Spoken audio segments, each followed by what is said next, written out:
Ny fivavahana tena resahana eto aloha zany rehefa miresaka tsika ny hetsika fampiraisana ny kristianina amin'ny firenena izay mandrafitra an'ity antsoina hoe harambato-kevitra faha-20 taona ity dia tena ilay fivavahana kristianina, ilay fivavahana manaraka ny tenin'Andriamanitra. Ka rehefa miresaka tsika ny hoe fivavahana kristianina sy ny fampandrosoana dia tena ilay fampandraisana anjara ny kristianina ao anatin'ny fampandrosoana mihitsy ny resahana ao anatin'izay.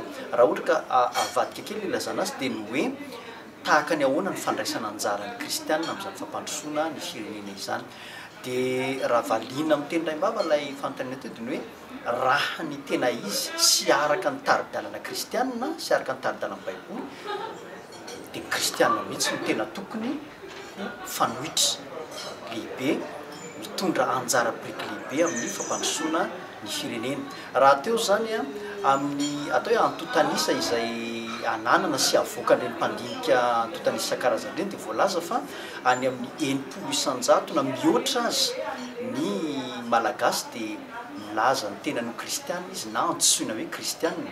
Zany hoe raha taritina aty amin'ny fampandrosoana zany izy dia ny hoe ny atsasaky ny mponina mahery zany dia kristianina izay misehatra amin'izany fampandrosoana ny firenena izany. Dia azo ambara zany fa manana anjara toerana lehibe mihitsy ny kristianina amin'ny fampandrosoana ny firenena. Zany hoe tsy ilay olona miandry tolorana fotsiny. Ny ten'Andriamanitra moa dia milaza hoe sambatra, mahasambatra kokoa ny manome noho ny mandray. Ary izany dia tena tari-dalana ngeza be ho an'ny mpino kristianina mihitsy, zany hoe mizara, manatanteraka, miasa izay tsy miandry tolorana fotsiny. Ary heverina fa raha tena voaraky ny mpino kristianina mihitsy zany miampy ny hoe fijoroano vavolombelon'ny Kristy eny amin'ny sehatra rehetra misy azy dia tena hampisy firindrana lehibe zany eo amin'ny fampandrosoana ny firenena amin'ny ankapobeny mihitsy.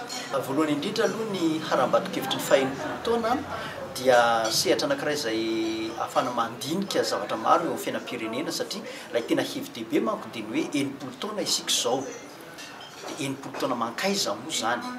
Dia rehefa mitodika ny 90 taona lasa isika dia mijery ny hoe inona ny zavatra atao hoe nahomby ka tokony hotohizana, ary inona kosa ny zavatra izay mety hoe atao hoe marisarisa dia mila fanamboarana.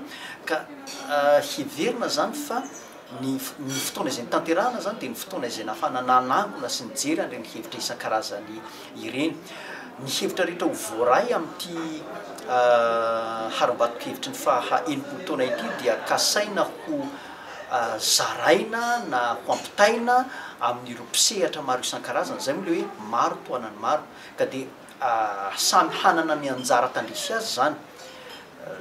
Eo ny fitondram-panjakana, eo ny atao hoe fiarahamonim-pirenena, ny mpanabe, ny fiangonana, dia samy hanatanteraka araka izay anjara tandrify azy amin'izay hevitra hifampizarana ao anatin'ity fotoana ity. Any zany no anaovana ny fampiarana.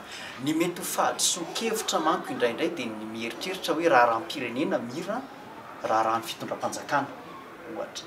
Fa raha ny tena marina, ny fitondram-panjakana dia manana ny andraikiny amin'ny fampandrosoana ny firenena, fa ny fitondram-panjakana dia tsy miasa rery amin'izany, fa misy an'ireo sehatra samy hafa ihany koa izay samy manatanteraka ny andraikiny. Ka raha samy miara-misalahy ireo dia antenaina fa handroso ny firenena. Ary izay indrindra no amporosihana ny kristianina mba hijoro amin'izay maha-kristianina zay amin'ny fanatanterahana ireny andraikitra isan-karazany ireny ahafahana tena mitondra izay fampandrosoana.